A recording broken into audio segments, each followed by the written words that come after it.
Hello DC fans, DJ right here. Today we're breaking down Peacemaker Season 2, Episode 3 titled Another Rick Up My Sleeve. The episode kicks off with a flashback set 3 years ago, and here's the shocking part. Joel Kinnaman's Rick Flag suddenly appears sharing a bath with Emilia Harcourt.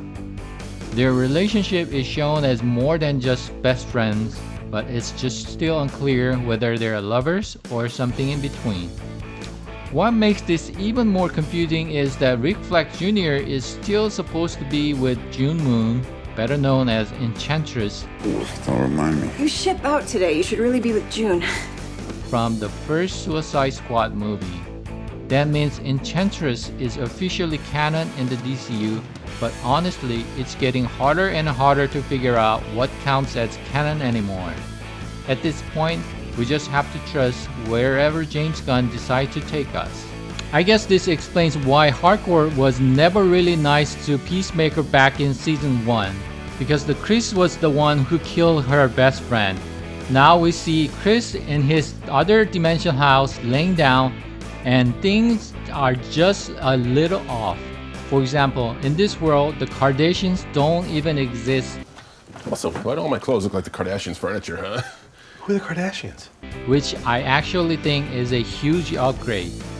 But the craziest part, Chris discovers his doppelganger, a bike called the P-Cycle, basically his own version of Batman's Batmobile.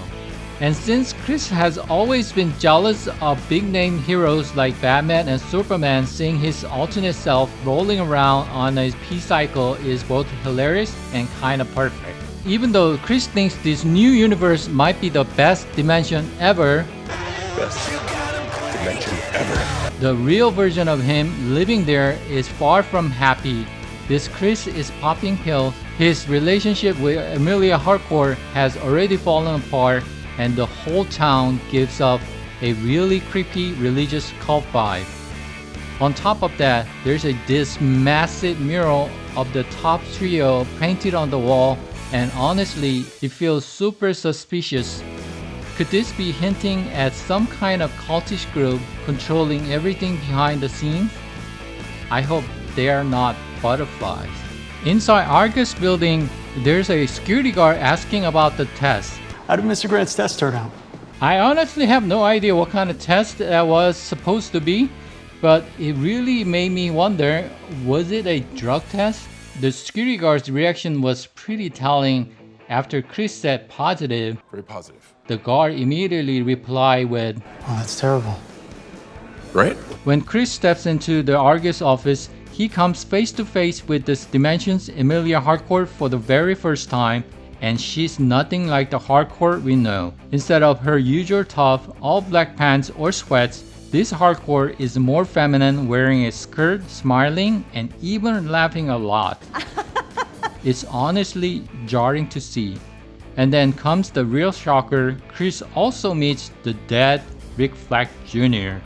But this isn't the same tough, battle-hardened Rick we remember. Nope, this version is way dorkier, clumsier, and even kind of awkward. The funniest part? When Joel Kinnaman's Rick Flag Jr. accidentally kicked over a trash can while watching Chris and Harcourt. It was hilarious. John Economos and Vigilante drop another big tease, this time hinting at a Martian, Eyes don't always come in pairs. Right. I forgot about Martians, one big eye. which pretty much screams Martian Manhunter. The big question now is who's going to play him? Personally, I'm convinced we'll finally see Martian Manhunter showing up in the upcoming Man of Tomorrow movie. Agent Bordeaux calls up John Economos, asks why on earth he didn't mention a superpowered dog Superpowered duck? A meta duck. instead of eagle. This scene is absolutely hilarious, especially because it ties right back into that ongoing joke about bird blindness. He told me duck. What kind of man takes advantage of another man's bird blindness? While Chris and Emilia are having their own moment, out of nowhere, the Sons of Liberty launch a bomb attack and chaos erupts. The action here is insane. Chris taking out enemies with pencils was brutal, but honestly so cool at the same time. Then we get an even crazier scene. Chris's brother, Captain Triumph, flies straight through the Sons of Liberty's helicopter, wiping out everyone on board without a shred of mercy. And I don't know about you, but I'm getting major villain vibes from him. I've got this feeling Captain Triumph might end up being the really bad villain, which means Peacemaker could be forced to kill his own brother once again, only this time not by mistake but on purpose. And then we get introduced to a brand new character, Red Saint Wild. And I brought in Red Saint Wild here to assist. Played by James Gunn's longtime collaborator Michael Rooker.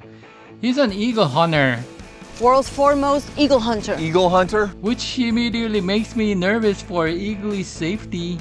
Please, James Gunn, don't let anything happen to Eagly. I love that bird so much.